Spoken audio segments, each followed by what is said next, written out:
Em um mundo em constantes mudanças, saber fazer a cultura de uma empresa evoluir ou mesmo se adaptar drasticamente ao longo do tempo tem se mostrado uma tarefa quase que obrigatória e periódica na agenda do RH.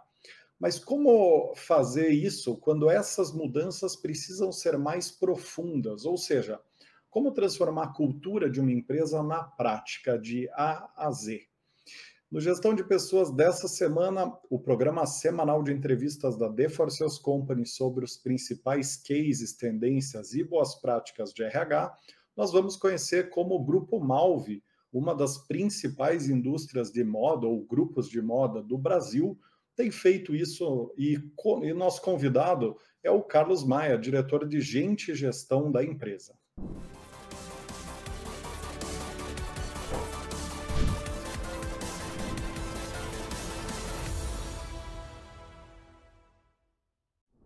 Muito bem, já estamos aqui com o nosso convidado de honra, Maia, então queria te dar muitíssimas boas-vindas aqui ao programa.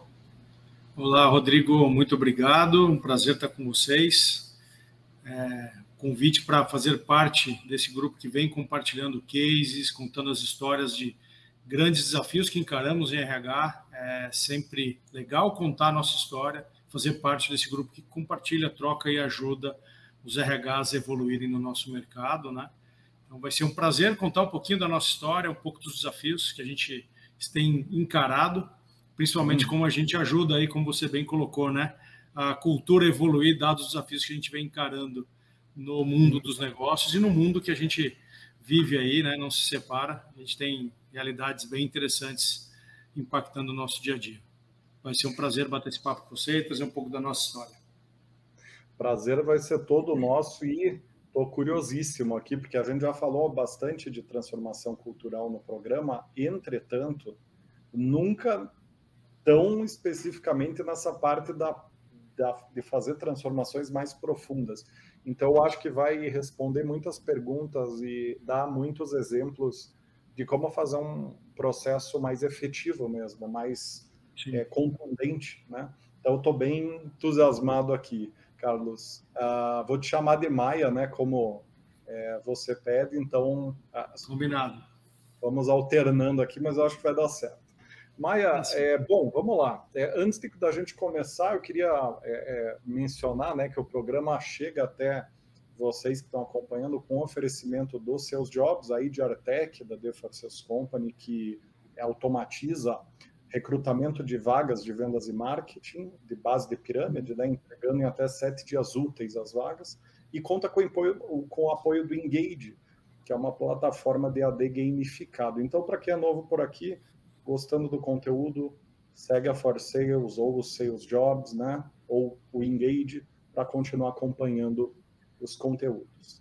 Muito bem, agora sim, Maia, vamos dar início te pedindo para falar um pouquinho sobre vocês, sobre o Grupo Malve, para a gente dar um contorno geral para a conversa. Legal, muito bom. Rodrigo, eu tenho 19 anos de experiência em recursos humanos, mas em múltiplas indústrias.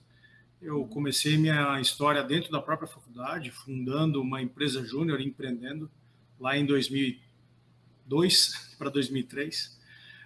Trabalhei na Nestlé, trabalhei na Cosan, que virou Raizen, Kimberly-Clark, AstraZeneca, e desde janeiro de 2020 estou no Grupo Malve.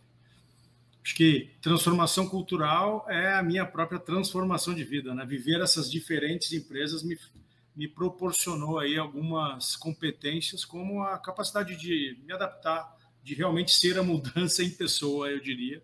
Tem essa força, essa resiliência e esse olhar para a transformação, né? Como que a gente sempre aprende com o cenário, com o contexto em que a gente está inserido. Então, entender múltiplos negócios foi importante na minha história, para chegar hoje, no meu desafio atual, entender muito da história do grupo, que a gente nunca pode esquecer disso. Para fazer uma transformação, tem que começar reconhecendo suas fortalezas, reconhecendo a sua história, para a partir dali começar a identificar, dado o mundo que eu estou inserido, os desafios que fazem parte do negócio que eu vivo, como que a gente começa a realmente trazer novos atributos, novos elementos que façam a companhia evoluir. E o Grupo Malve tem 54 anos de história. Se eu for olhar toda a história da família, ainda passa de 100 anos. em Jaraguá do Sul. E o Grupo Malvi, especificamente, completaremos 55 em julho do ano que vem, com certeza com muita festa e muita celebração. Hoje, com 4.200 colaboradores, 3 fábricas no Brasil e um hub em São Paulo. A gente está com 2 unidades aqui em Jaraguá do Sul e uma outra unidade no Ceará, em Pacajus. Em São Paulo é nosso hub que a gente conecta muito mais com o mundo da moda, o mundo de negócio, o mundo do digital, para a gente também beber dessa fonte de negócio que está permeando o dia a dia de uma cidade como São Paulo, né? Nós temos 4 grandes marcas: Malvi, que é a mais conhecida, a marca principal, e Malvi Kids, que é a mesma marca para público infantil, Enfim, que é uma outra marca de adulto, e Carinhoso, que é uma outra marca de infantil.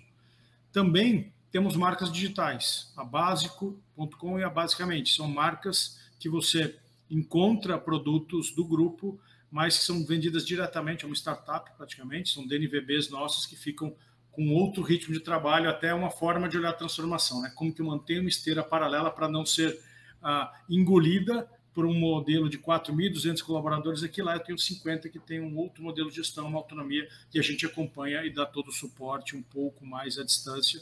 E é bem legal, porque tem uma forma de trocar uma experiência entre uma empresa histórica de 4.000 colaboradores, 54 anos, em que eu tenho uma outra de 1 ano e meio, 2, que nos alimenta com novas perspectivas, novidades, e a gente, no final do dia, está falando de consumidor, de moda, de como levar a melhor solução de vestuário para ele, né? E toda essa história é construída com muito cuidado com o meio ambiente, com muito cuidado com a sociedade, com muito cuidado com as pessoas e com o negócio. São 25 mil clientes no Brasil inteiro, 250 lojas que a gente tem especificamente para uma rede nossa que é o Aqui Tem Malvi, uma rede específica. E também temos aí um parque Malvi, que aqui em Jaraguá, convido você e outras pessoas que vierem a Jaraguá do Sul para terem uma dimensão. Ele é um pouco maior que o Parque do Ibirapuera, em São Paulo, e temos esse parque desde 1978, com 1,5 milhão de metros quadrados, para realmente a comunidade usufruir, a nossa sociedade em torno da fábrica, os colaboradores que crescem, constroem suas histórias aqui dentro. Isso também funde um pouco essas histórias das diferentes gerações, da cidade, da família, do grupo, como a gente se relacionou com a comunidade, né? A base de todo este contexto, né, são relações duradouras, que começaram lá atrás com a família, que permanecem com o grupo, com a comunidade, com os nossos colaboradores, com os nossos fornecedores, clientes e com o planeta, principalmente. Vai ser um prazer contar como que a gente agora está se preparando para ir continuar essa evolução e essa história para os próximos 50, 100 anos aí também. Muito bacana, muito bacana. A próxima ida a Jaraguá, com certeza eu vou conhecer. Eu fui já fui umas 5, 7 vezes aí para a região. Eu sabia da existência desse parque, mas acabei nunca conseguindo ir, porque sempre vou a trabalho, né? Então acaba não dando tempo, mas eu vou almoçar. Dá para vir, na hora do almoço a gente vai lá, almoça, tem um restaurante maravilhoso lá, e aí depois você volta para as reuniões de negócio. Eu já fui no centro, no centro cultural ali da VEG. Eu já almocei ali no restaurante da VEG uma vez também, mas vou aceitar o convite também. Eu tô bem curioso para falar desse case, Maia, sobretudo porque a indústria têxtil ela tem uma particularidade muito interessante, né? Porque ela é uma indústria de capital intensivo, né? Você vê 4.200 funcionários, depende muito do dólar, devido a essa questão das barreiras alfandegárias, né? Que é um pouco subjetivo aqui no Brasil, né? Porque você tem um mercado informal de importação aí, muito polêmico até, que a gente não vai entrar nisso aqui, mas é um mercado muito, deixa eu usar uma palavra informal, arisco, né? Um mercado muito arisco. Então, eu imagino que esse tema da transformação seja muito relevante, né? Então, eu queria, para dar o tom aqui da conversa, né, começar esse bate-papo, eu queria que você desse um pouco desse contexto de negócio da Malvi, que ensejou na empresa decidir fazer uma mudança cultural profunda, né? Quais foram os elementos por trás dessa decisão, né? Legal. Rodrigo, o legal é essa história de 54 anos, ela parte de construir a própria fábrica ao redor dessa comunidade. E isso traz uma tradição industrial, uma história forte, em que a gente realmente construiu os melhores padrões de forma que a gente impactasse o mínimo possível o meio ambiente na região, que a gente se fortalecesse com marcas fortes, conectadas com o nosso consumidor, e até sobre o ponto que você acabou de trazer, né? Nossa produção ela é 95% feita dentro do país. A gente, de 5% a 10%, tem produtos bem específicos que a gente traz de fora. E aí é muito importante, né? Além do time interno de auditoria, que eu trabalho com diferentes parceiros na região, as certificações da BVTEX, que nos garantem os cuidados com sustentabilidade dentro do mundo da moda, fora do país a gente também tem o mesmo cuidado, mas uma parcela bem menor. Por isso que essa é a grande diferença, essa é a grande estratégia, né? A gente sempre é um grupo industrial forte. E como que eu me adapto ao mundo que hoje tem que olhar mais para o consumidor, que eu preciso ter marcas mais fortes e me utilizo dessa fábrica como um propulsor para esse crescimento. Então, a grande virada de chave é, ao invés da fábrica, da indústria liderar o negócio, a indústria passa a ser um propulsor para que as marcas liderem o negócio. Tá bom, mas me explica melhor isso no detalhe. Significa inverter todo o processo de decisão. Antes eu pensava uma coleção, mas a fábrica produzia na melhor estratégia para ela, o comercial vendia dentro da melhor estratégia que ele entendia. Hoje eu já penso essa coleção definindo como que eu quero que ela chegue no consumidor, com qual estratégia, por meio de quais canais, por meio de qual caminho, passando pela fábrica, passando pela estratégia de marketing comercial e passando por como nós de RH, o financeiro, as áreas de suporte e o digital, que está em paralelo nessa mesma esteira de transformação, e depois eu detalho um pouco mais, fazem essa jornada. Então, é uma mudança que demanda um olhar muito mais refinado para o processo de como que o consumidor começa a fazer parte da construção, como que eu olho com mais cuidado o que é interessante, o que move, a própria capacidade dele virar e falar, legal, eu vou escolher o Grupo Malvi porque eles têm um cuidado com sustentabilidade, eles têm uma história atrelada a isso. Eles têm lá a transparência de como eles fazem toda a produção, eles têm a transparência de como eles pensam no consumidor, têm a transparência de como eles se relacionam com a comunidade, de como é composto o posicionamento do grupo, o posicionamento de cada marca para realmente gerar a conexão, seja com o nosso talento que a gente quer trazer, seja com o consumidor. Então, amarrar todos esses elos é o grande desafio. E aí a mudança vem porque era muito normal o nosso mundo ali até 20, a gente falava em digitalizar, a gente falava em aproximar do consumidor, mas a pandemia ela trouxe a urgência e a evidência de que o salto tem que ser um pouco mais rápido. Todo mundo rapidamente migrou e falou, como que agora eu converso com esse consumidor? Tivemos uma mudança de chave muito rápida ali. Eu tenho que fazer aquilo que é essencial para realmente fazer a diferença na vida das pessoas. A gente adaptou a nossa indústria naquele momento para máscaras. Então, toda a indústria da moda começa a produzir máscaras, mas logo 2 meses depois, com tudo isso bem estruturado, a gente começa a fazer outra reflexão. Se eu quero chegar no consumidor, como que eu redesenho toda a minha companhia para isso? E aí o processo de cultura começa aí. O processo de transformação cultural começa daí. Quero ser uma companhia com marcas fortes que chegam facilmente ao consumidor, de forma atrativa, de forma que faça sentido, de forma que a gente preserve os nossos valores de relações duradouras com o mundo, com as pessoas e com o negócio, e principalmente como que eu faço essa jornada mudando a minha companhia. E aí tem uma série de passos que a gente foi estruturando para fazer essa transformação. Interessantíssimo o teu ponto, Maia, e me faz lembrar de dois episódios que a gente teve aqui no programa, muito interessantes também, que um foi da transformação cultural da CIA, né, de varejo para Fashion Tech, né, que é outra parte da cadeia, né, a parte mais da ponta da cadeia da moda, né, e uma empresa perto aí de vocês, que é a Intelbras, sim, falando do cliente-centrismo, do papel do RH no cliente-centrismo. Por que eu estou mencionando isso, né? porque é interessante perceber como o RH está cada vez mais inserido no negócio, né? De fato. Né?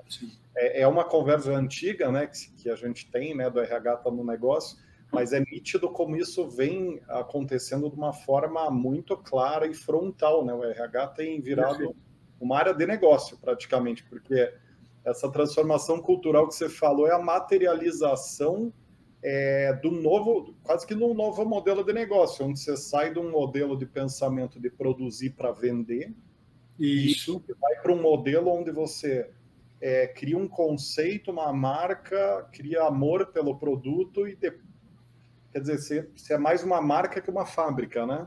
Perfeito, perfeito. E Rodrigo, é bem interessante porque o RH ele só faz sentido se ele é estratégico. E ser estratégico é ele mudar a forma do negócio realmente crescer, mudar o ponteiro, mudar aquilo que é essencial para o negócio se perpetuar. Né? Quando eu faço meramente os processos de recursos humanos, eu estou sendo meramente um suporte. Né? Quando, enquanto recursos humanos, meu time, a gente lidera a discussão de qual é a direção, qual que é o propósito desses 4.200 colaboradores, onde a gente tem que chegar enquanto companhia, que objetivos a gente tem que atingir, e eu coloco claramente a organização a serviço disso, aí a gente realmente está liderando a mudança.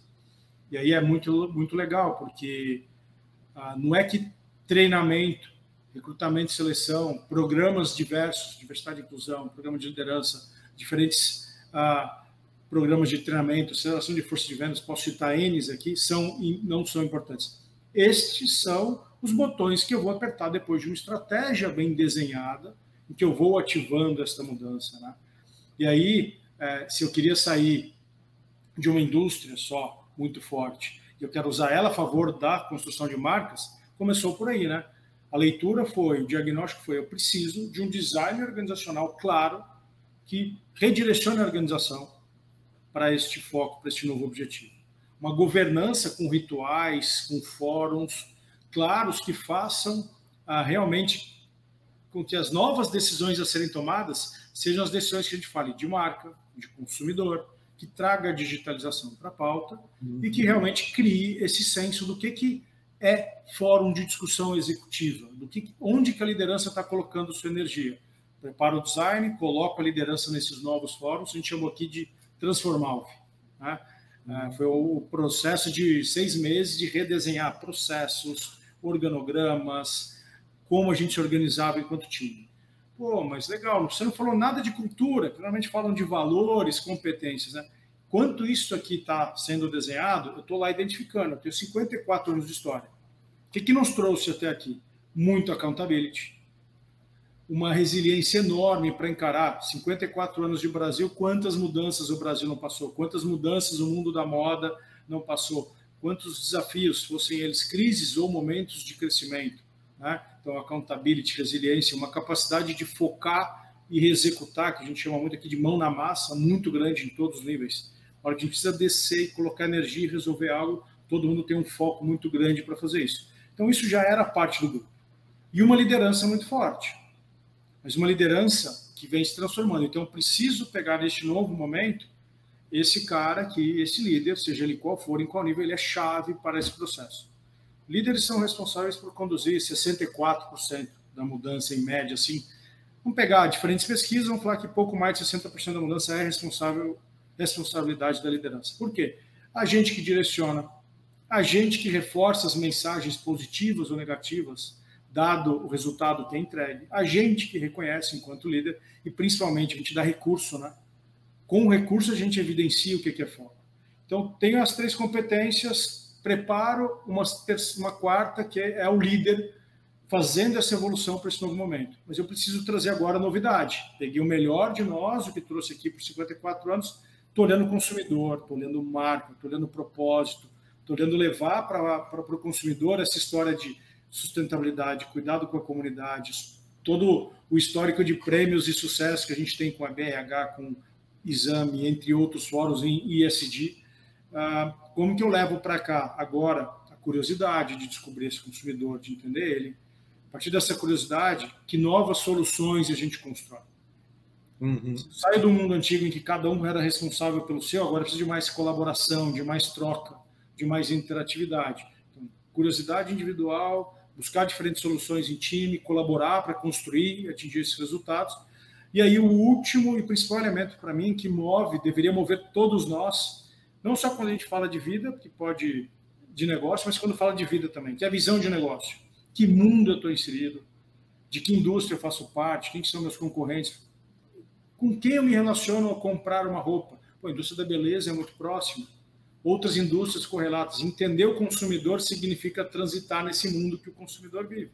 E também transitar nas especialidades, né? Então, a gente conectou aqui essas 8 competências que eu acabei de contar numa história, né?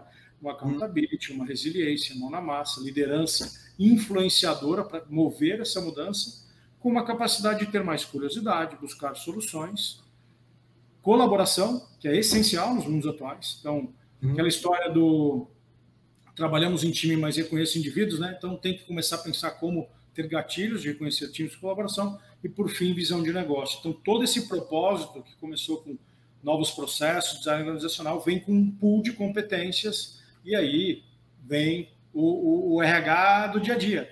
Aí eu vinculo o programa de seleção a isso, as competências que eu estou buscando, começo a olhar os perfis mais ou menos aderentes dentro da companhia para ter programas de desenvolvimento que façam a evolução de quem está aqui, né? Ajudem as pessoas a se entenderem dentro desse novo cenário e falar, legal, como que eu aprendo, como que eu me desenvolvo? E também a gente instigou muito o olhar da visão de negócio para também cada um olhar para si, se conhecer um pouco mais e aí criar sua própria jornada de aprendizado dentro dessa estrutura, né? Essa aqui é uma parte da história, né? Então, mas reconhecer o que a gente tinha de fortaleza, que foi importante, que se perpetuará, sem dúvida nenhuma, que permanece, mas também trazer os novos elementos. A cultura, ela transforma a partir daí, né? Fazendo esse bom balanço do que a gente tem de melhor, o que a gente pode fazer e aprender de novo, né? É interessante perceber como quanto maior a empresa, mais importante é esse design thinking, né? Sim. Por trás do que você falou, das duas perspectivas, né, que você trouxe, tanto na perspectiva de mudança de fábrica para grupo de moda, quanto na perspectiva do RH, cumpridor de tarefa ou gerador de valor, né? Em ambas as perspectivas, né, a ponte é o design thinking, né? Quer dizer, você entender o cliente interno ou externo, né, e trazer a mentalidade dele para as decisões, né?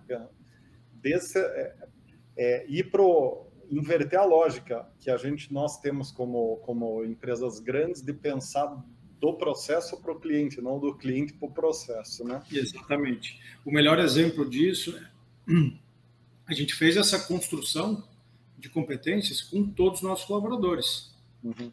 Eu usei um parceiro para olhar e fazer um diagnóstico, uma fotografia legal. Como que está a nossa cultura hoje? Uma série de entrevistas, ouvimos, e aí a gente começou a trazer todo o nível de supervisão, de coordenação. O time de RH fez uma séria pesquisa, mergulhou num pool de mais de 120 competências. Fomos fazendo exercícios de aderência. O que os nossos coordenadores estão pedindo mais? O que eles reconhecem? O que os nossos gerentes estão? O que o nosso conselho de administração está enxergando para o futuro, para as ambições da companhia? E a gente foi deixando os diretores quietos, sem saber de nada, fazendo com todos esses pontos. A gente pegou os diretores que tinham traçado a estratégia, a direção, e falou, para a estratégia, essa direção, olha o que o nosso time construiu a partir de um design thinking organizado por RH, numa sequência de ações que durou mais de 6 meses, rodas de conversas, pesquisas, testes, e a gente foi fazendo tudo isso. Chegamos nesse pool de 32. Aí das 32, a gente fez um dia inteiro com o time executivo, com o nosso CEO, em que a gente foi exercendo como que essas 32 ou se somavam, se complementavam, se tornavam as 8 competências. Mas o mais importante, né? Como que a gente poderia viver elas no dia a dia para que elas começassem a refletir numa nova cultura. Esse exemplo foi uma forma de até contar para os nossos colaboradores que a mudança aconteceria a partir deles, do desenho que eles trariam para qual companhia a gente deveria ser. Isso serve também para a forma como a gente foi pensar a marca, ouvindo o representante, ouvindo o cliente, como que eu ia lá e fazia os diferentes testes para conseguir trazer também o input, porque eu queria evoluir do ponto de vista de marca, o que eu quero evoluir e levar para a comunidade, como que a gente está se relacionando. Então, a gente construiu até o nosso plano 2030 em ESG, foi feito com o mesmo tipo de desenho. Se eu tenho essa cultura nova, eu tenho uma ambição, uma história de sustentabilidade, eu quero ter um plano 2030 de ESG tão robusto quanto. Legal, vamos trazer parceiros, fornecedores, sociedade, nossos colaboradores também fazer construção. Isso virou parte da cultura já. Ali eu comecei em 21 a gente lança todo esse movimento, faz um planejamento estratégico, faz um plano de 5 anos, faz um plano de 10 para toda a parte ambiental e começou a fazer parte da organização, não ser um grupo numa sala, tomando a decisão de para onde ia, mas a cada exercício a gente trazendo diferentes partes da organização, diferentes partes dos grupos com os quais a gente se relaciona para fazer parte da construção. E perfeito. Design thinking é isso, né? Fazer no dia a dia com quem realmente vive as coisas. Né? E tornar fácil, né? Tornar leve, né, Rodrigo? Não, certo. Faz sentido dentro dos 8 pilares ali que você mencionou, né? O ponto de tornar digerível, leve o processo, né? Sim. Maia, eu queria, se possível, que você me desse um exemplo de um processo de negócio, ou pode ser do RH, pode ser um processo administrativo ou de negócio, que ilustra melhor a diferença entre ser uma indústria têxtil e ser um grupo de moda. Quer dizer, em outras palavras, né, um processo emblemático assim, que mudou da água para o vinho e que ilustra essa diferença na prática. Né? Legal. Como eu contei para você, eu trabalhei em diferentes indústrias, diferentes mundos de negócio. Né? Um conceito muito normal em bens de consumo é você ter planos de marca, brand plans. Né? Planos de marca, eles são um grande direcionador para a jornada que você quer ter para uma marca. Né? Qual é a história que ela quer contar, qual que é o posicionamento que ela vai ter. Então, criar este processo para o grupo foi um diferencial, sem dúvida nenhuma, muito grande. Enquanto eu tinha um mindset muito mais industrial, muito mais produz e vende, o principal processo de qualquer indústria é o S&OP. Né? O principal processo core é todo o processo que me garante olhar para planejamento de produção, planejamento de compra, entre as outras perspectivas de um S&OP. Mas, tá bom, Maia, fazer um brand plan vai mudar a perspectiva, dependendo de como for feito, com as competências, com este processo conectado com todas as áreas, com o desenho que a gente fez da organização, vai ser possível fazer isso. Né? Estamos aí há 2 anos nessa jornada, a gente já consegue ver estes frutos, porque eu mudei mindset, eu criei mais identidade, mais vínculo e direcionamento claro, então as pessoas compreendem por que a gente está fazendo as coisas. Não vai ser fácil, vão ter notícias duras. Quando eu conto essa história, tem gente que vai falar assim, não foi fácil assim. Eu não estou falando que foi fácil, estou contando a história inteira. Né? Em cada etapa tem uma dor, um sofrimento. Para eu falar que o brand plan é importante, para eu falar que agora a marca toma uma decisão, que eu tenho que repensar a minha forma de trabalhar, isso muda, isso gera mudança de perspectiva, gera mudança de poder, mudança de o que realmente a gente está levando em consideração para tomar a decisão. Mas é por isso que eu volto naquela fala inicial. Se eu sei muito bem meus valores, se eu sei muito bem a minha história, o que eu quero manter, o que eu quero trazer de novo, a todo momento eu lembro. A minha estratégia é essa. Estou preservando meus valores, fazer o bem, fazer bem feito, com as competências. Estou respeitando as pessoas, que sempre fez parte da história. Legal, vamos mover a mudança. Vamos trazer as pessoas juntos em relação a essa mudança. E aí, faz esse processo de criar um plano de marca, eu tenho que criar rituais de comunicação para que as pessoas entendam isso. Então, comunicar periodicamente e frequentemente quais são os resultados desses planos, quais são as evoluções, quais são os ajustes de rota. E aí fica um pouco mais palpável, fica mais material para que todo mundo compreenda. Tá? E também trazer as pessoas para fazerem parte desses rituais. Então, acho que a grande mudança foi em criar o processo e trazer as áreas para construírem junto, fazer os rituais em que a gente reforçava a direção, a comunicação, o acompanhamento, os ajustes necessários para atingir o resultado daquilo que foi apresentado e realmente tornar vivo na organização, né? Tornando transparente para todos. Uhum. Perfeito, Maia. Ficado claro, né, esse contexto, né, que você traduziu, né, quer dizer, acho que a grande mudança profunda foi essa mudança quase de 180 graus, né, de um olhar fabril para um olhar cliente-cêntrico, de moda, né, de ponta, né. Já dito isso, né, e sempre que eu fizer um parafraseamento teu, você fica à vontade para me corrigir se eu estiver entendendo errado, tá? Agora eu queria pegar essa segunda parte do programa e mergulhar a fundo nesse como fazer essa transformação cultural que, como a gente viu, é profunda, né? Porque você sai com uma perspectiva diametralmente oposta, quase, né?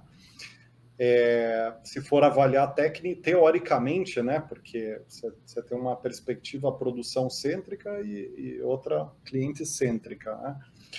Aí eu queria entrar em cada um dos pilares, né, de uma cultura, né? Então, símbolos, heróis, rituais, valores, práticas, né? E entender como que foi trabalhado cada um dessas verticais para viabilizar essa transformação, né, na prática. Então, eu queria começar aqui primeiro, pela camada mais externa da cultura, né, que são os símbolos, né? E depois a gente vai entrando nos heróis, rituais, valores, e depois faz o elo com as práticas, né? Conta um pouquinho de como que foram usados os símbolos do negócio, da empresa, das marcas, enfim, do dia a dia, né? Para fazer essa mudança. A gente estava no mundo digital, né? Mais da metade das nossas pessoas estavam online quando a gente lançou esse novo posicionamento de grupo, esse novo direcionamento estratégico no meio do ano passado. A gente já vinha vivendo ele com as construções, né? A gente só estava mantendo o suspense do lançamento efetivo. A gente já tinha feito o desdobramento da estrutura no começo de 21, começado a falar uma série dos elementos, mas as pessoas não se ainda viam dentro deles, não pegavam, não sentiam, né? O que realmente estava acontecendo. Acho que o que marca como eu falei, pessoas, negócio e planeta, né? Relações duradouras com os três. Isso foi marcado e falado muito durante o ano de 2021, subliminarmente, foi entrando na mente das pessoas sem elas saberem que seria o novo posicionamento do grupo. Então, todo discurso, toda fala de resultado do nosso CEO trimestral, ou toda fala quinzenal em que ele dava a transparência do foco daquele momento, quais eram os updates da companhia, sutilmente a gente inseria pessoas, planeta, negócio. Sutilmente a gente inseria parte daquelas competências ou outras que a gente estava tentando ver o que engajava mais as pessoas. Então a gente foi fazendo os dois, né? Primeiro testando. Ao lançar os rituais de fala trimestral, que ali é onde eu comunico, eu tenho um plano de marca, tenho um plano de companhia estratégica, eu tenho que dar clareza de como eu estou nele. Eu tenho que fazer a fala de reflexão, de ele está fazendo sentido, não está, quais são os ajustes, quais são os resultados, porque aí eu quero um time transparente, engajado na mesma direção. Então, falar isso, comunicar isso à luz dos valores e dessas competências e com as mensagens sempre relembrando marca, consumidor, digitalização, esses eram os grandes símbolos que garantiam a frequência, sequência, cadência disso ficar visível para as pessoas, porque tinha parte presencial, parte online fazendo esse movimento. Passado isso, a gente começa um segundo movimento, que é descer um pouco mais do CEO para os executivos. Então, o CEO entra um pouco mais na abertura, nas reuniões, nos cafés e nos fechamentos dessas reuniões com todo mundo, mas no meio um dia sou eu, quando a gente gestão que fala, outro dia o CFO. Eu começo a trazer as pessoas que começam a sustentar e reverberar, o discurso deles é o mesmo. Trago meu diretor de digital, o de negócios, que tem todas as marcas embaixo da estrutura dele. Então, a consistência do discurso vai ficando evidente. Eu crio um modelo de cascateamento dessa informação em que acaba a nossa conversa de liderança com todos os 125 líderes da companhia. Cada líder tem que sentar com o teu time dentro da mesma semana e contar, olha, o comunicado foi este, as mensagens principais. Lembram do plano? A gente está atingindo esses resultados. Isso começa a se materializar primeiro no cascateamento da história. A história começa a ficar palpável, sendo vivida. E ali no meio dessa história, o que eu estou reforçando? Os valores, as competências. Eu mudei a fala indústria, indústria, indústria, começo a falar marca, marca, marca, consumidor. A gente chegou lá da indústria, eu estou reverberando. Ao fazer esta camiseta básica aqui do Grupo Malve, eu pensei em como o consumidor vai sentir. Ela está de um jeito que ele se sente confortável, o toque, o consumidor vai ter o desejo. Ele vai lembrar, quando pegar ela, que ela é mais sustentável. Ele vai lembrar que tem uma história de sustentabilidade por trás dela, porque a gente contou. Então, o colaborador se engaja para fazer o melhor dele lá dentro. O fornecedor preocupa em entregar a melhor matéria-prima para a gente se preocupa a também fazer a mesma comunicação. A relação com o mundo do negócio vem na mesma linha. E eu levo o mesmo conteúdo que eu lancei aqui dentro, eu levei para 25 mil clientes.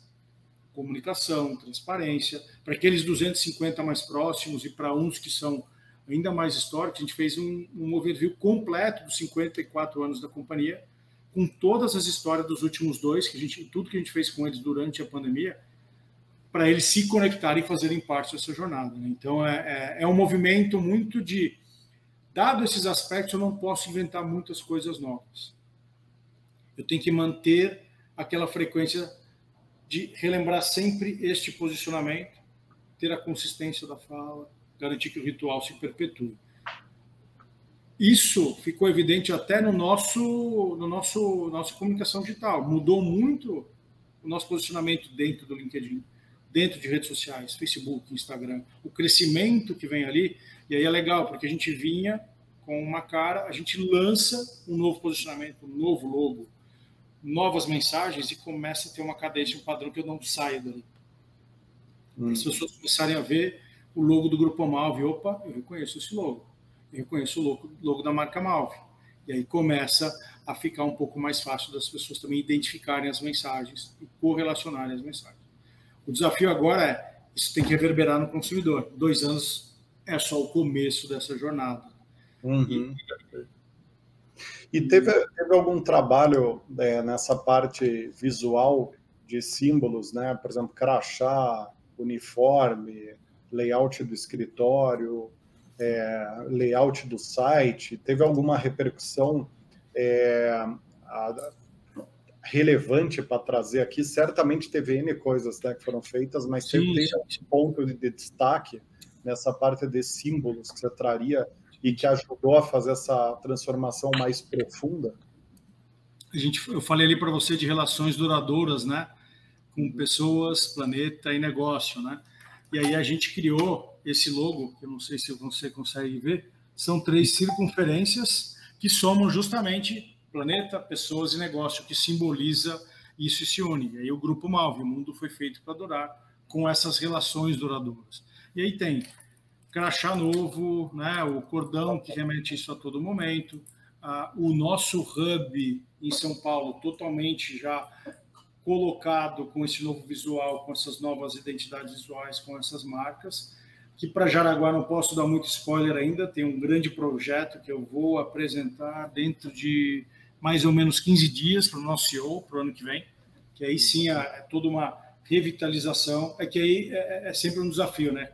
Aqui a gente olha muito, vamos fazer o melhor pela fábrica, manter a fábrica moderna e tudo mais. O investimento é muito fácil direcionar para lá, agora a gente quer uma revitalização visual também de ambiente, para poder marcar melhor este território também. Legal. E aí a gente também percebeu outras coisas, que é como que eu trago o colaborador para dentro da nossa rede social, para dentro das nossas histórias. Como que eles contam essa história também. Então, mais do que os símbolos também físicos, foi engajá-los nesse movimento, né? Foi engajá-los, provocando eles a falar em diferentes momentos sobre as histórias deles, sobre os dias e datas de celebração da companhia, engajamento deles dentro das nossas redes sociais, compartilhando, fazendo parte da divulgação do posicionamento novo, dos valores, dos resultados, das conquistas do grupo também tem sido enorme, fantástico. A gente tem um índice de engajamento e um crescimento das nossas redes sociais que a gente começa a perceber cada vez mais, não só no grupo, mas também nas marcas, essa conexão e essa evolução. conforme eu dou clareza, e aí aquilo, né, como eu comuniquei claramente aqui, o meu colaborador sabe chegar lá e compartilhar. Aí quem entra depois, pô, o Maia compartilhou lá no link dele a campanha de Natal do Grupo Malve no Instagram dele. Clica, nossa, está consistente, né? Faz sentido com a fala, faz sentido com o que tem na rede social do grupo.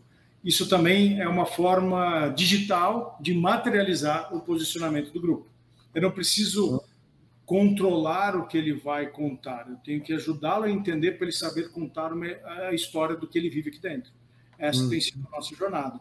E chegou ao ponto do nosso CEO hoje ser um dos top influencers dentro do LinkedIn, pelo quanto ele engaja, o quanto ele conta das histórias nossas dentro do LinkedIn dele. Entre os top 500 globais do mundo, sim, top 500 do mundo,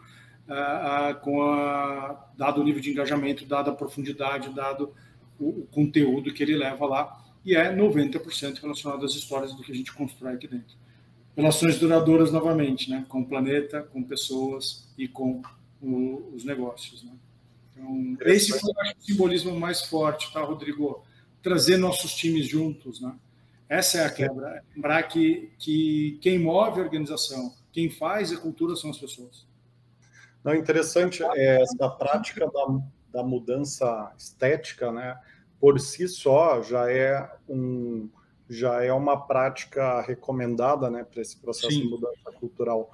E aí, quando você pega um case, né, onde a mudança cultural é uma mudança de perspectiva que tem como foco a estética no sentido figurativo, né, porque você sai de um olhar de efetividade, que é traduzido pela produção, para um olhar de estética, traduzido pela moda, né? Então faz todo sentido esse facelift, porque ele ilustra essa transformação, né, de uma forma visual também, que é quase que... Então tem um duplo sentido, né? Muito claro para a gente isso. Não, perfeito. Para chegar neste posicionamento, neste logo, a gente discutiu muito. Eu sou muito chato no detalhe com o meu time, com as pessoas, assim, vocês não fizeram a apresentação no template do grupo. Vocês não estão usando a fonte, vocês estão perdendo a identidade da marca que estamos construindo. Se eu quero esse grupo, marca, forte, conectado com o consumidor, eu tenho que fazer com que as pessoas não simplesmente criem um PowerPoint. Eu estou usando as mensagens, os valores, a estratégia que eu venho comunicando. As pessoas entenderam. Quando elas não usam, significa que elas não entenderam, significa que não fez sentido. Significa que elas não conseguem aplicar. Então, o cuidado com o mundo de marca, de moda, ele passa pelo design, ele passa por esse olhar cuidadoso, por esse olhar de estou realmente fazendo algo que não é só produzir e entregar, eu estou fazendo algo que tem um cuidado, que tem um valor adicional. Você foi super assertivo na sua fala e, assim, é um baita aprendizado para mim, é um grande aprendizado para toda a organização, porque normalmente a gente vai lá, pega um template, né, faz uma apresentação. Eu estava numa reunião de diretoria segunda-feira, e aí um time de gerentes estava fazendo uma apresentação. A gente hoje está no Google, né? Tudo é no Google. E aí foi engraçado, porque eu falei, alguém usou o PowerPoint ali, não usou o Google Apresentações. Aí um cara, como você percebeu? Eu falei, a fonte mudou daquele slide para esse slide. Aí eu vi no outro, o logo deu uma mexida. Não precisei falar. O próprio colega vira e falou, olha, desculpa aqui, a gente acabou misturando duas apresentações, não pegou a antiga, não pegou o formato atual, estamos errados, estamos ao posicionamento do grupo.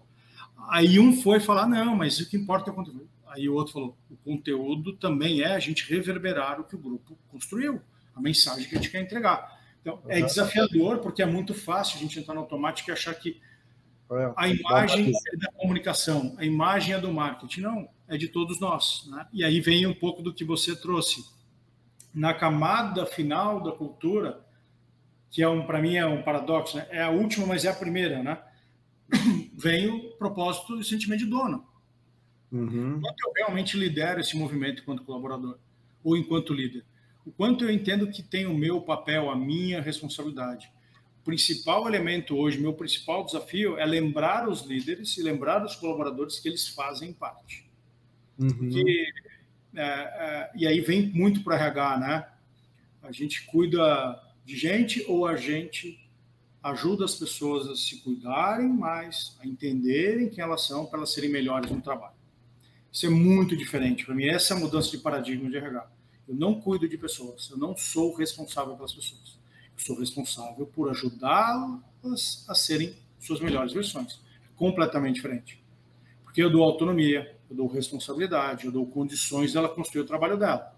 Então, isso também é uma outra parte da mudança cultural, de uma mudança de perspectiva também de uma companhia com mais autonomia, com mais colaboração, com menos hierarquia, com menos comando, controle, e também que vem de uma cultura familiar que quer se profissionalizar. Ao fazer esse shift, está sendo interessante também perceber que muitas vezes as pessoas não sabem tomar mais as decisões. Elas delegaram por tanto tempo para o líder ou para a empresa que fica difícil. Então, o elemento mais desafiador do momento está no ganho de velocidade para chegar no consumidor, para atingir diferentes resultados, lembrando as pessoas que elas podem tomar decisões, que elas têm que tomar decisões mais ágeis. Aí é o investimento em materializar essa vivência toda em desenvolvimento, em autonomia, em processos que tragam essa agilidade também. Né? Mas não para, sempre surge alguma coisinha nova e o símbolo se transforma em vivência, né? É bem legal. Legal. Não, faz bastante sentido. Agora, avançando, né, nesses elementos de cultura, vocês chegaram a refazer algum tipo de personificação da marca, né? Sejam personagens, né? Chamam de heróis, né? Na parte da cultura, né? Teve algum tipo de trabalho nessa área também? E se sim, como que foi isso? Não, foi muito mais o que eu acabei de citar, né? A gente refez ali muito mais a imagem para ter esse design, esse propósito que contemplasse essa história e este posicionamento, tanto que a gente não tem uma missão, a gente tem um manifesto de onde a gente quer chegar.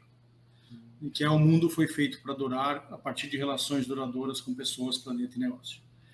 Aquelas 8 competências que eu disse, elas me ajudam a identificar o quê? Influenciadores que vivem, são referências nelas e ajudam a organização a mover na direção da cultura que a gente quer construir, dos desafios que a gente vai encarar a partir de uma nova perspectiva de trabalho, de resultado. Né? Então, para simplificar e facilitar o processo, a gente construiu um racional muito mais palpável e evidente, porque ainda assim é subjetivo. O meu desafio todo dia é lembrar que, assim, cultura vai ser a história que eu vou contar depois. Por dia a dia, eu tenho que virar e falar qual que é o comportamento novo que você tem que exercer a cada trabalho, a cada atividade, a cada ação que você faz dentro da empresa. Ao lembrar, como a gente falou, que eu não estou tomando a decisão porque é mais fácil para nós de RH tomar a decisão do jeito que a gente sempre tomou, mas eu estou lembrando que isso vai trazer mais agilidade para a gente entregar a solução para o consumidor, eu vou contratar mais rápido, eu vou mudar o mindset de um líder. Então, tornar palpável foi mais desafiador do que buscar estes outros simbolismos ou estes heróis, vamos chamar assim. E aí entra um pouco também o despersonificar. Eu precisava de um movimento de time. Eu ainda preciso. Eu preciso quebrar os silos, tirar de poucas referências e fazer com que a gente comece a celebrar o resultado em equipe. Um dos principais elementos dessa mudança, até para desmistificar os talentos únicos, foi acabei com as metas individuais. Temos 8 metas que movem o grupo todo. Não tem a meta individual? Não tem. Eu tenho 8 metas que o meu projeto, a minha ação, o meu plano tem que estar conectado com aquelas 8. As competências e como eu vivo para entregar este resultado é que vão mostrar o meu alinhamento cultural, o meu alinhamento com esta mudança. Está todo mundo indo na mesma direção para não ter aquilo. O Rodrigo foi lá, fez tudo pelo grupo e o Maia fala, não, eu fiz o meu. Minha meta está aqui. Eu quero ganhar. Não. Ganha todo mundo junto. Eu preciso deste movimento por um tempo para que faça sentido realmente a jornada de um grupo forte que realmente move a organização na direção de marcas fortes para chegar no consumidor. Então, essa mudança de mindset também foi essencial, Rodrigo.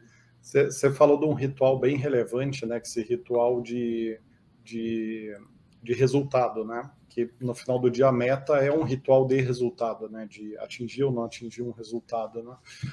Além desse ritual em específico, teve algum outro trabalho nesse âmbito de ritual, né? Quer dizer, como se comemora as coisas, quais reconhecimentos são dados, né? O motivo por reconhecer mudou? Teve algum tipo de alteração mais profunda nesse ingrediente da cultura também, Maia?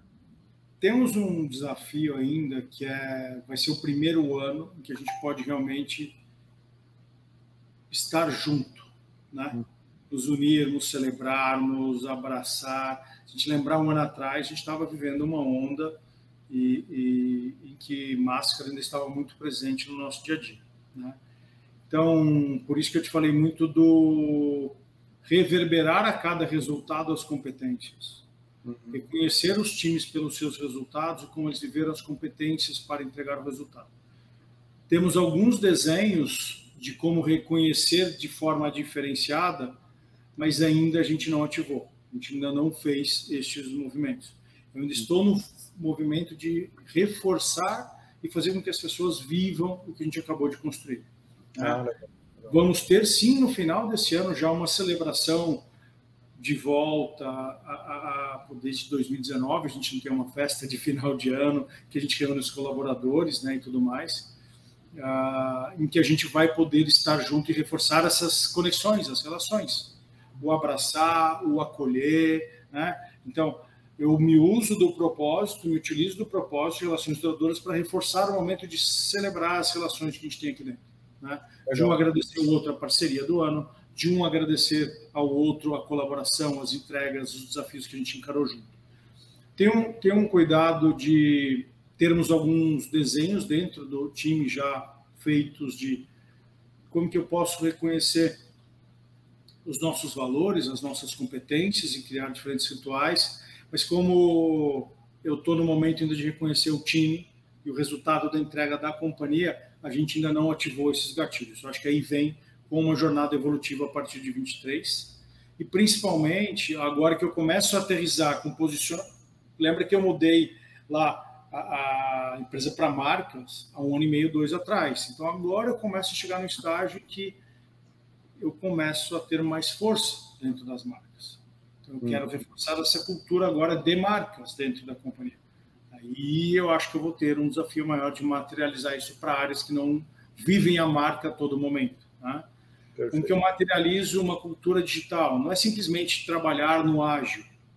O que é realmente digitalizar uma companhia, uma cultura de dados que digitaliza? Eu acho que aqui vai ser mais necessário eu ter esses rituais, esses elementos de cultura que reforçam esta direção, porque os outros já estão bem enraizados, né? Perfeito. Os alunos já pegaram, as competências no segundo ciclo de avaliação já estão um pouco mais fluidas na organização, o papel do líder começa a ficar mais evidente, e eu preciso agora dessa vivência marca, consumidor, digital, ficando um pouco mais viva. Legal.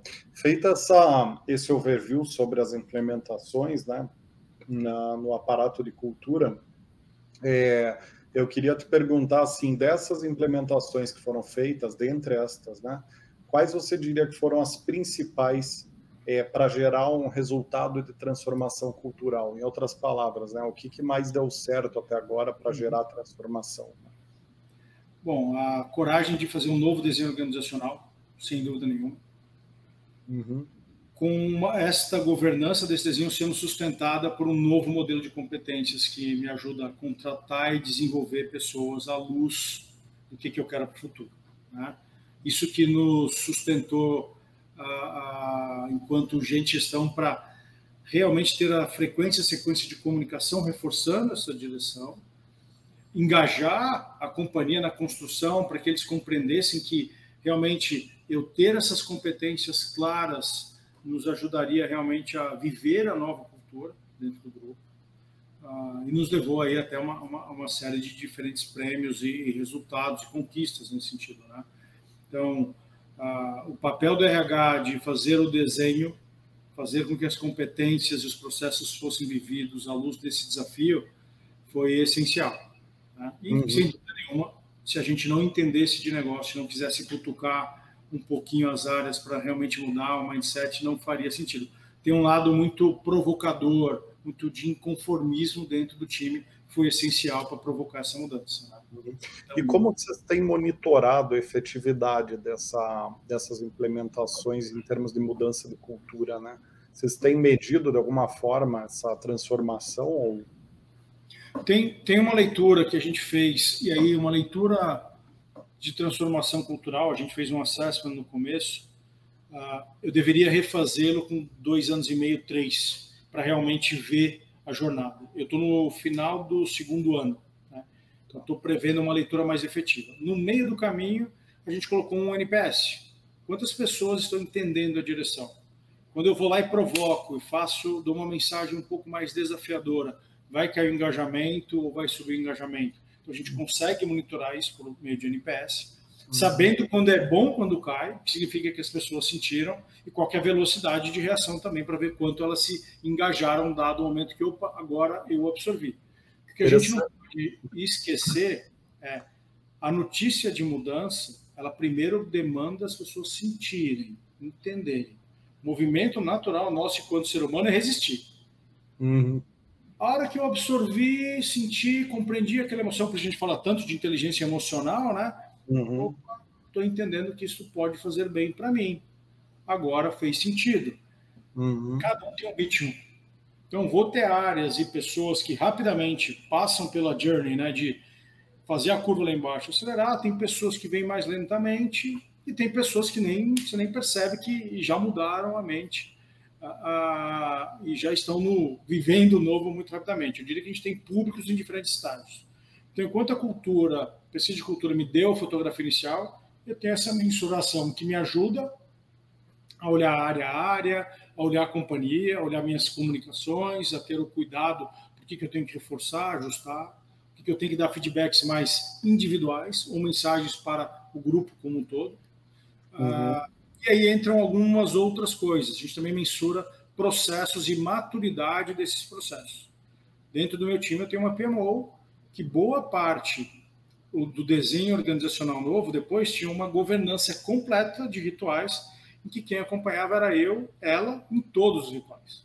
Então eu estava lá na reunião de brand plan, na reunião de performance, na reunião de resultado, na reunião mensal, algumas semanais de diferentes fóruns que foram criados e a gente ia evoluindo e vendo a maturidade, refinando, reduzindo os fóruns, criando novos.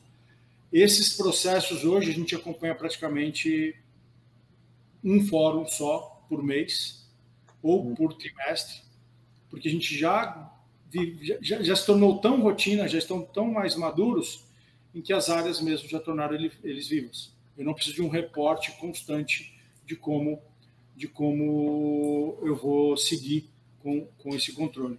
Então, mudar também o mindset de que eu tenho que monitorar a maturidade de um processo, de que eu tenho que checar se ele realmente entregou o que ele se propôs, dado o desenho organizacional, dado o novo olhar para marcas que eu queria, foi essencial. Então, esse elemento foi bastante chave e ajudou muito no change da organização. Eu achei esse exemplo bem emblemático, né, do NPS que você trouxe, porque geralmente o NPS é uma meta que a gente corre atrás dela, né? E olhar o NPS sobre a lógica de preciso passar um recado duro, meu NPS vai cair, está tudo bem, né?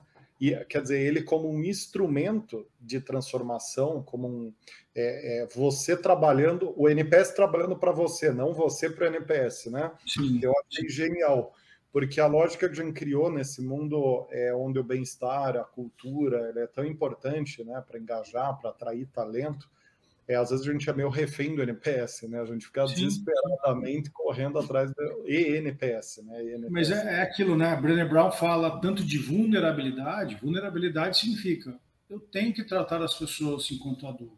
Eu tenho que assumir meus erros.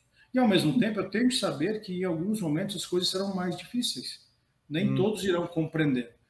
Porque, quando a gente começa a mudança, por mais que você comunique, não, isso aqui já não acontece. Não, deixa eu pagar para ver. Você tem diferentes reações, né? Então, se lembrar que na jornada vão ter vales e picos, né, que vão fazer com que as pessoas realmente compreendam ou não, e a gente ser vulnerável enquanto líder até falar, ops, erramos a mão, fomos muito rápido, vamos devagar, não fomos tão claros, quais são os ajustes de rota. Traz um pouco as pessoas, escuta elas, vê realmente se elas estão entendendo a direção que a gente deu. Isso acontece a todo momento. Por isso que é diferente a gente fazer o seguinte, eu contar a história depois versus eu contar a história enquanto eu vivo.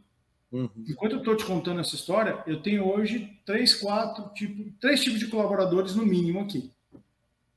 Um grupo que já entendeu, engajou e não tem dúvida nenhuma. Um outro grupo que continua, pô, mas a gente fazia coisas tão legais, tão bem, e por que eu tenho que mudar? E tem um grupo no meio, que não, só me fala que eu tenho que fazer, que eu vou fazer todo dia, não preocupa se era de um jeito ou do outro.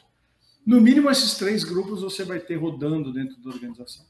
E lembrar, né, o ser humano, naturalmente, ele tende a resistir, porque demanda muita energia transformar. Né? Por mais que seja a lógica da vida, hoje eu não sou o mesmo que eu era ontem. Né? É muito desafiador. Tem um desafio que eu coloco muito para os meus pares executivos, e se eu pudesse recomendar para todo mundo, eu recomendaria.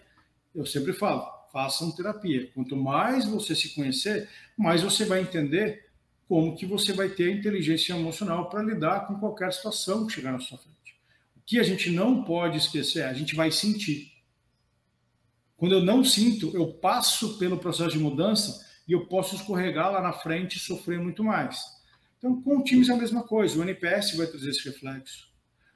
Aquilo que eu te contei de testar o posicionamento na fala antes dele ser lançado, algumas pessoas chegavam para a gente, caramba, eu nunca tinha percebido, realmente nós temos relações duradouras e tal. Eu falei, lembro de falar para o nosso CEO, o Guilherme, falou, as pessoas estão começando a reverberar a sua fala sem a gente ter lançado.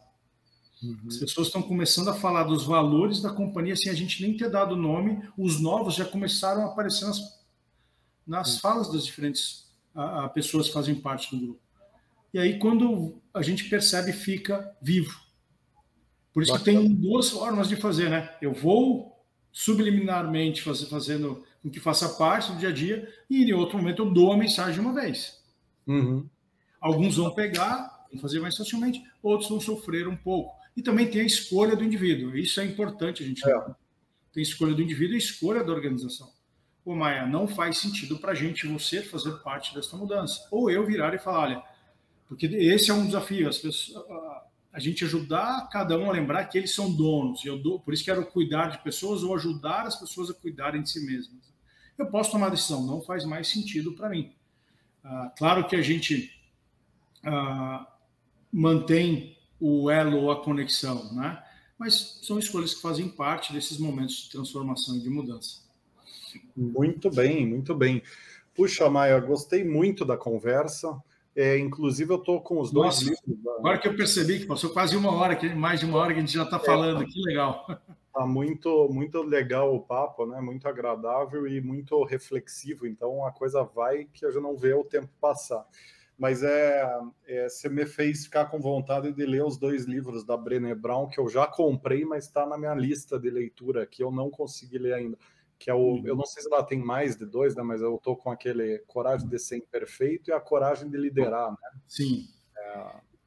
Eu falo muito da coragem, né? Uma analogia que eu fiz essa semana é, olha a Copa do Mundo, a gente está nesse momento, olha que interessante a gente ver como alguns times surpreenderam porque tiveram coragem em alguns momentos, como algumas seleções fortíssimas saíram porque faltou coragem. A Bélgica foi eliminada, né?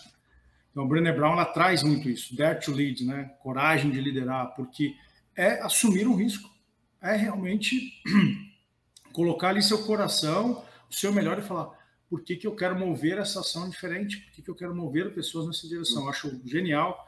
E um que eu tenho trazido muito também para estes momentos de mudança cultural, está até aqui na minha mão, ó, esse aqui, ó, Em Conflito, do Ian Leslie. Por quê? A gente criou muito o conceito de consenso, o conceito de que tem que agradar, que eu não posso discordar. É o oposto. Eu tenho que entrar na sala, ter conversas genuínas, poder falar o que eu penso, ser eu mesmo, com respeito, é claro, mas o conflito vai fazer que, como um amigo meu falou comigo esses dias, 1 mais 1 não são 2, é 11. De 2 pessoas podem sair múltiplas ideias. Genial. Não tem limite de ideias a partir da troca de diferentes perspectivas. E, cara, o conflito é a capacidade, o potencial que a gente tem de, se eu ouso liderar, né, se eu sou vulnerável, eu vou me abrir e falar, Rodrigo, não sei, me fala mais sobre essa sua ideia. Não concordo, não gosto. Criar esse ambiente saudável é chave para a mudança. Mas isso é um desafio hercúleo, né? Porque Sim. A gente está vivendo num mundo onde a complacência parece que virou a regra, né? A gente vive num mundo onde você evita conflito, né?